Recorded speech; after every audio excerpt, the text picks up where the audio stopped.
Thank you so much. Thank you all for being here for the first session on the sea stage. I feel as if the sea for autonomous mobility technology and the future, which is more connected and something that we envision as being very, very exciting.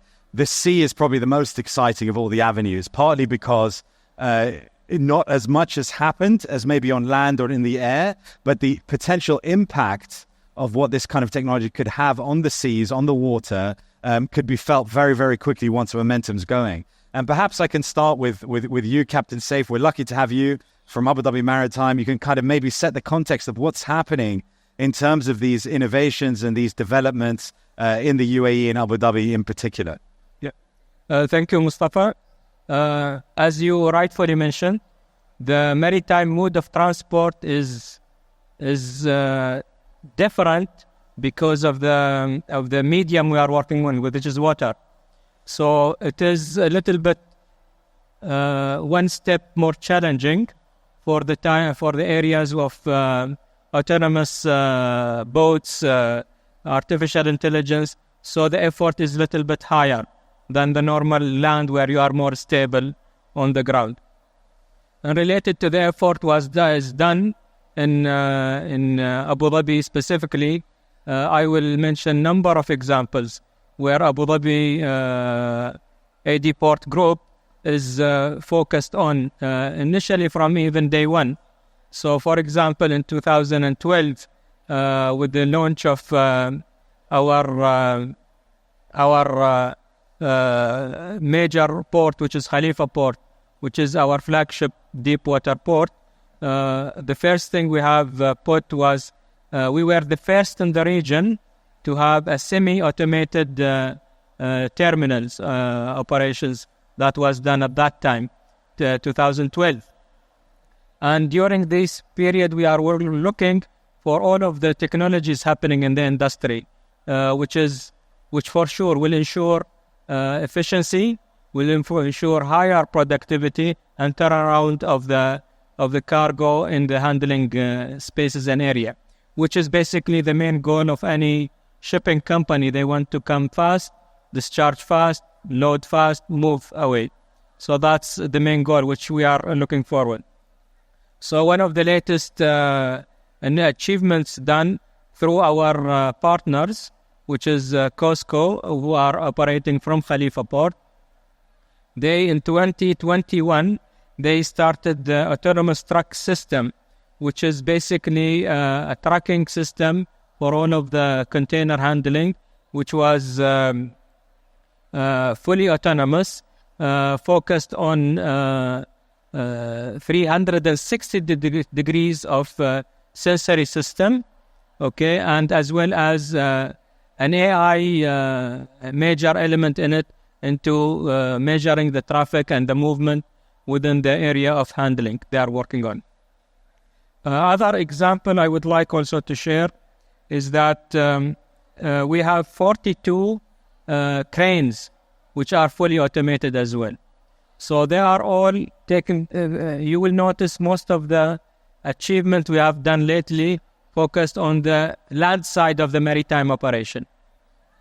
The maritime side, which is on board the sea side, it's still in, I will not say early stage, but in a medium stage compared to the land transport, where there will be more of testing and R&D is taking place as we speak. Andrew, if I come to you, I mean, Aspire is sort of an institute that's enabling transformation and change, and I know in your career that's something you've been involved in various sectors. How do you encourage that step change in this kind of area when it comes to automating logistics or automating maritime transport and mobility? What's the philosophy that Aspire brings to this? So Aspire is one of 3 execution arms of the Advanced Technology Research Council, which I think first and foremost shows Abu Dhabi's commitment to advanced technology. We engage with multiple sectors. Our priority sectors include transport, And we engage with industry players. We're engaged today with multiple maritime ports, global players, and we really capture their problem statements, their technology gaps, and translate them into meaningful, impactful technology R&D projects with our partners at TII. And what we're seeing from that group of clients, we have an extensive range of clients in this area, and contributors to this field. We're seeing a very strong need and interest in autonomous vehicles in the port operations, both like Captain Safe said, both on water, on land, and in the air, to make the entire operation come together. We have use cases that involve autonomous boats, the use of aerial drones for inspection of key infrastructure elements within the port, and also the obvious ground vehicles in terms of moving materials around the port operation.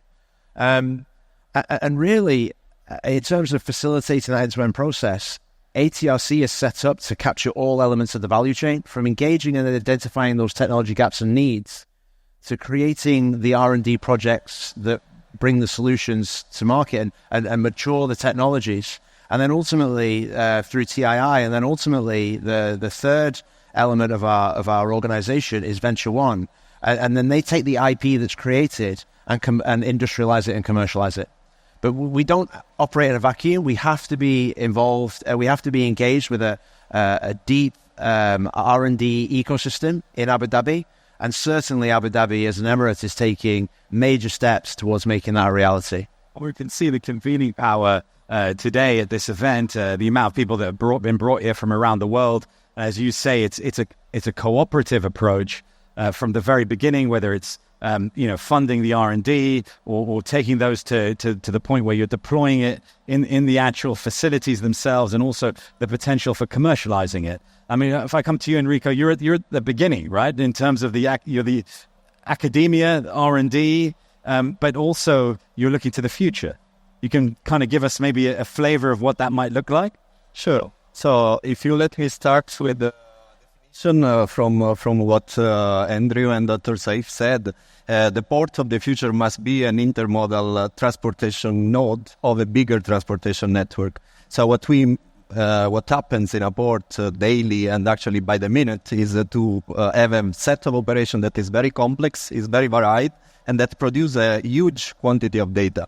So now the port of the future, in my opinion, should be, first of all, automated, because this big quantity of data must be used in the best way to improve efficiency and effectiveness, but at the same time to keep safe and secure all the people that work inside the port. So removing the human element from the loop when this is too dangerous, for example, or for inaccessible areas, or for operations that don't require the man involved. Second attribute that the port of the future should have is it has to be smart. We have this huge quantity of data. What can we do with it? We want to make it sustainable, first of all. We want to make it safe and secure, as I said, but we want that the decision-making in general is improved by using all this data that is produced by the minute. Then we also want that is connected. As I said, is one node of a transportation network. This means that it has to be open to interface with the other modes of operation that stay on the land or from the sea, as well as from the sky. But we want also the maximum of operation of interconnectivity inside the port itself. There is the example of the Singapore port that deployed this network of 12 5G base stations in order to have real-time connection from any point in the port constantly. Last thing that I will say is super important is we want it green. As I said already, sustainability is one of the main elements. We want to reduce the consumption and use the data to improve the efficiency of the whole process. You remove more humans from the port, and the port is highly connected, highly automated. Could it look very different in the future compared to how it looks now? I will say that probably it will look different. It will look, if you imagine of a port now, is always the sketchy part of the city, right? It's always the part where there is a mass of vehicles, of machineries, of humans working, but is not like considered as a place to visit, a place to see where our operation go on. So probably the automation of these vehicles and making them safe and secure, even to just observe them, is one of the things that we can aim at. And I mean, Enrico paints a great picture of the ports of the future, and certainly it sounds as if these innovations and these technologies will improve the day-to-day running. But there is a bigger picture, and I can bring you into this, Captain Safe, from the point of view of global trade. We've seen a lot of disruption recently, various reasons for that. But an automated port, a port of the future, gives the opportunity to help with mitigate that disruption and potentially impact levels of trade. Exactly. These are whatever the trend now is taking further and further momentum towards automations and deployment of artificial intelligence. It used to be in the past some sort of luxury and in more into the nice to have category where you are supporting R&D and future element. Now it is becoming more and more as a necessity. So all of the global major ports around the world are looking to be a smart port, fully automated terminals, which is not only adding to the efficiency as well as adding to the higher productivity, which all of these disturbance that's happening in the supply chain. So it needs something that can absorb all of these fluctuations and demands at certain events happening in the political arena. So having the momentum, my feeling is that will take a huge movement as we speak now, especially for the developing countries and ports around the world where they would like to be competing now. It is part of their growth, their competitiveness, as well to ensure that they can be as efficient as possible, giving into, as mentioned, that it is not only, for sure, main elements is the commerciality of it, productivity and profitability. But we'll not forget about the global focus right now on ESG, okay, on sustainability, on the environment focus. So all of these are also related to how much you can emit emissions of CO2s and how the automations can reduce that by at the same time reducing error in all of these areas. There is a vision for boosting global trade through these innovations across the world. And also from a human point of view, if we dwell on that a little bit, immediately there's obviously an improvement in safety. We've seen recent incidents, whether it was a couple of years ago with the Ever Given getting stuck in the Suez Canal, or the recent disaster in the US with the bridge. Bringing more technology into the mix can only improve safety. But Andrew, if I come to you in terms of the transformation of, we're displacing humans in the supply chain by automating logistics. Now, that doesn't mean they're necessarily going to disappear completely. They go somewhere else. When you're planning transformation and you're getting buy-in for that transformation, how do you ensure that people really still understand that they're part of the process? Yeah, I think that's a really good question. I think that as we make this transition, especially in what is such a pillar of the economy here in the Middle East, we're going to see people. We have to take care of all parts of the value chain, and humans will be a key part of that value chain. So while they'll be removed from some roles, we need to invest in core parts of the value chain and plow more talent and more money into the alternative parts. So we are creating an ecosystem in Abu Dhabi that connects basic research in higher education, of which there will be no doubt an influx of talent into the country and into Abu Dhabi going forward. It will create an expansion in the economy for different elements of the value chain. I mean, if we think across the technologies that enable this, there is, on top of the robotics and the AI, there is elements within telecommunications, like Enrico touched on, the ability to expand the telecommunications infrastructure so that the vehicles can talk to the infrastructure is an exceptionally key part of this development. and also developing 6G and other enabling technologies to support real-time communication between these elements. And then there's a big security element which needs a huge influx of money, because if you don't have humans there to observe, it's very easy for these vehicles to become a problem from a security perspective. And so there's a huge amount of investment and roles and jobs and growth in the industry there, growth in the economy that will be driven from security.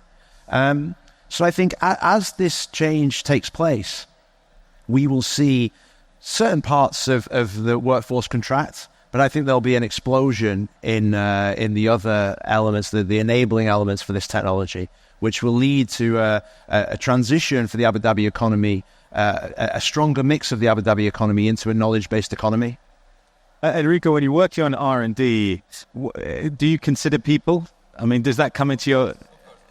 Consider that, we have a different level of implication of the human, so it can be in the loop.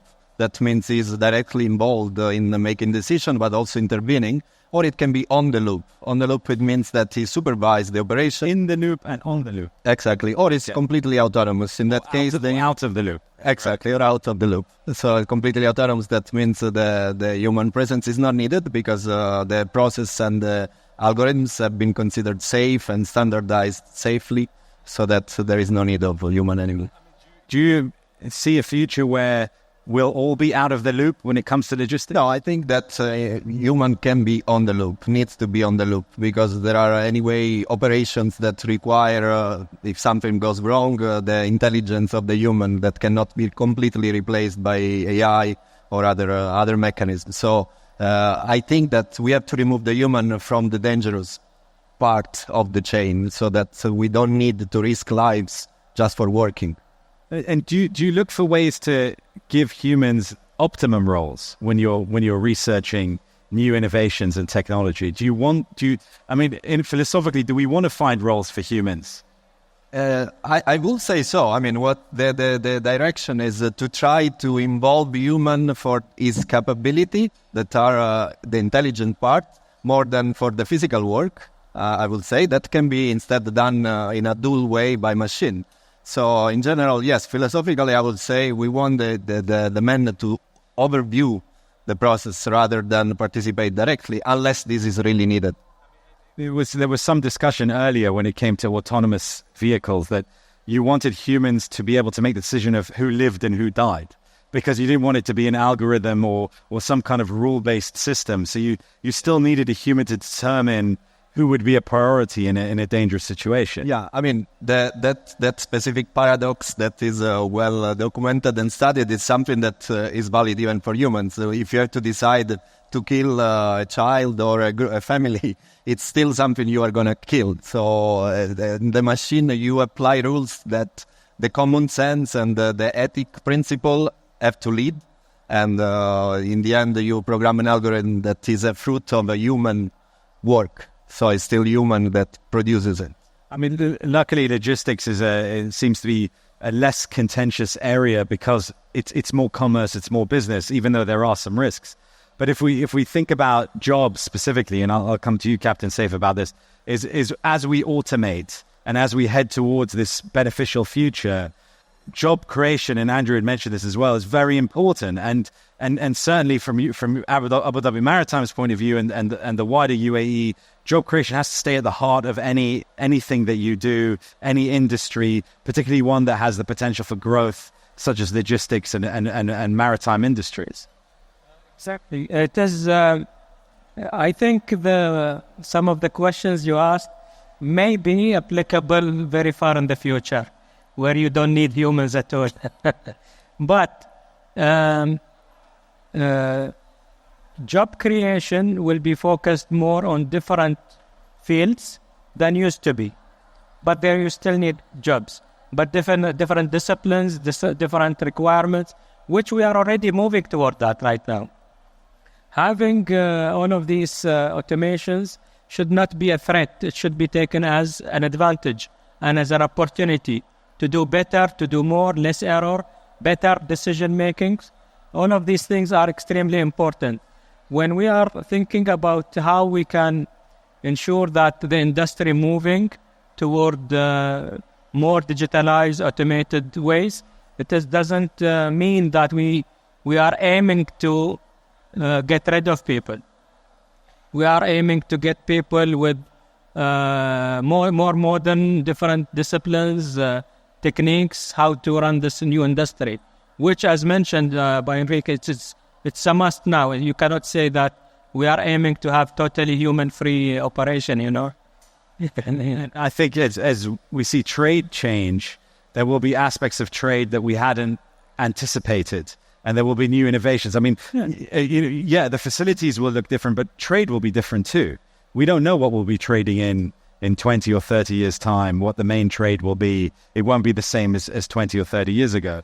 But again, I think the transition needs to be very well managed, and it needs to be something that not one party or institution is deciding. And maybe, Andrew, that's where your organization comes in, to ensure that different voices are always represented as this transition is managed.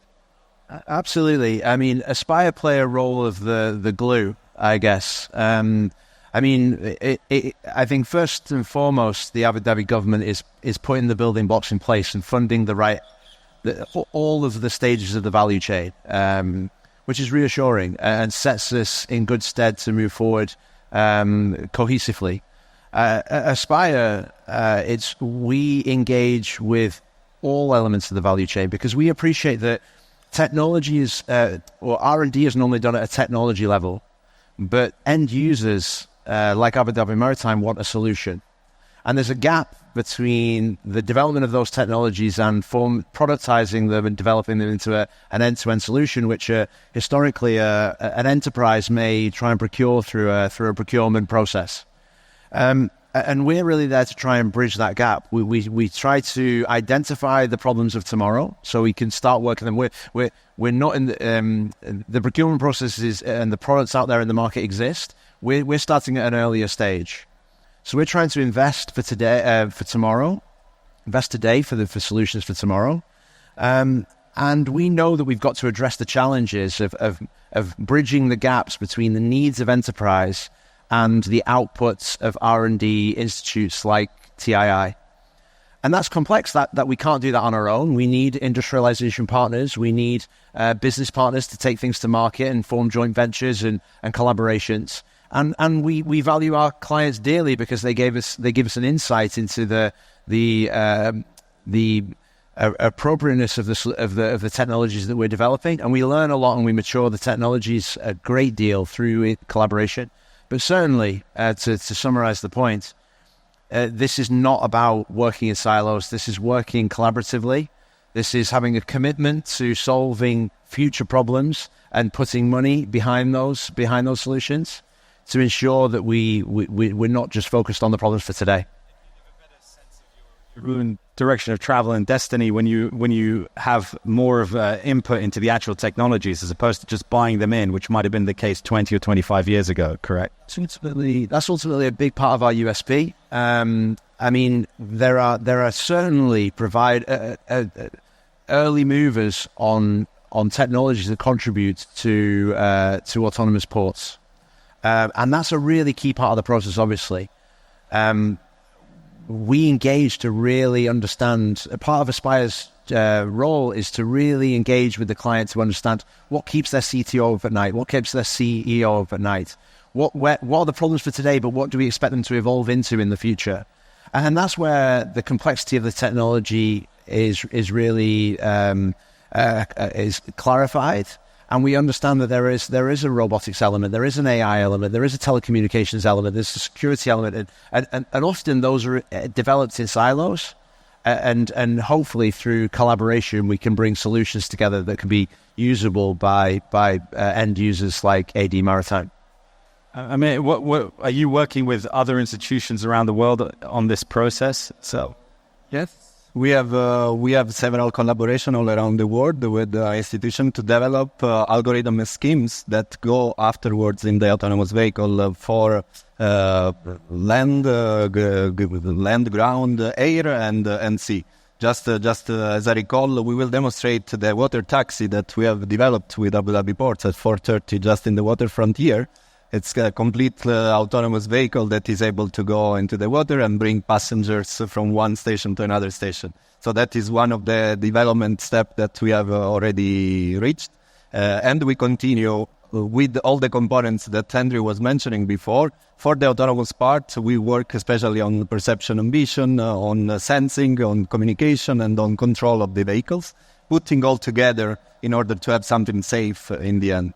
So the water taxi is something that's been developed here, will be deployed here, and is kind of going to be proof of concept that this process can work. Not the old design of the boat that was already in the facilities of the Abu Dhabi port. We have put the autonomous part, so the capability of detecting obstacle, avoiding obstacle, navigating into the water, and so on. Yes. Captain Saif, what's it like working in an environment where there is this sort of automation and increasing use of this kind of technology? I mean, how do you feel about it? Extremely excited. We actually, anything which is evolving and moving is always something of excitement. So we are extremely happy to be doing the proof of concept for the water taxi automation in parallel, which is happening globally in the International Maritime Organization. They are also moving toward what are the challenges and obstacles to overcome for the regulations and total regulatory framework for the automation of ships and boats. So you need to start at some stage on these things. In addition, if you allow me, back to a point that we are also supporting as future initiatives we are doing. We established in December last year Maritime Hub AD, which is basically not only us as end users or as a regulator, as well as the whole industry in Abu Dhabi. All of the big companies, the medium companies, the small companies, all of them are interested to find one way or another to utilize automation. All of them would like to do to meet global requirements of decarbonization targets. So this is where we gathered everybody together to think together, to tell us, and from our side, we will support them with certain research happening around. We are working very heavily into establishing a maritime focus R&D center, which is focused on sustainability as its main goal. And this is, inshallah, we were finalizing final stages. Inshallah, will be announced soon as well. Yeah, and the smart and autonomous vehicle industry cluster in Musaffa Port is the testing site for innovations or for companies to try out new technologies on that front. So that it very much is exciting times. I mean, Enrico, are you excited? Do you go into work every day excited? I do. Unfortunately, I cannot, from my position, see what the guys do every day because I would like to participate into the operation. So you're in the lab?